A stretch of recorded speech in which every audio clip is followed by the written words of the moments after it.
Covid ಪ್ರಕರಣಗಳ ಸಂಖ್ಯೆ ದಿನದಿಂದ ದಿನಕ್ಕೆ ಹೆಚ್ಚುತ್ತಿದ್ದು ಸಂಪೂರ್ಣ ಲಾಕ್ಡೌನ್ ಮಾಡಿದರೆ ಮಾತ್ರ ಹತೋಟಿಗೆ ಬರಬಹುದು ಎಂದು ಸಂಸದೆ ಶೋಭಾ ಕರಂದ್ಲಾಜೆ ಹೇಳಿದ್ದಾರೆ.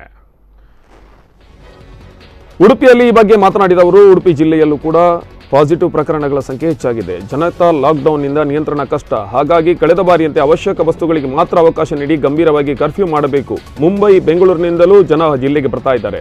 ಹೊರ ಜಿಲ್ಲೆಗಳಿಂದ ಬಂದವರಿಗೆ ಆದ್ಯತೆ ಮೇಲೆ ಟೆಸ್ಟ್ ಮಾಡಿಸಬೇಕು. ಇವತ್ತಿಂದ ರ್ಯಾಪಿಡ್ ಟೆಸ್ಟ್ ಮಾಡಿಸಲು ಸೂಚನೆ ನೀಡಿದ್ದೇನೆ. ಜನರು ಮನೆಯಿಂದ ಹೊರಬಂದರೆ ಚೈನ್ ಲಿಂಕ್ ಕಟ್ ಮಾಡಲು ಅಸಾಧ್ಯ. ಹೀಗಾಗಿ ಸಂಪೂರ್ಣ ಲಾಕ್ಡೌನ್ ಮಾಡುವ ಅವಶ್ಯಕತೆ ಇದೆ ಎಂದು ಅವರು ಹೇಳಿದ್ದಾರೆ.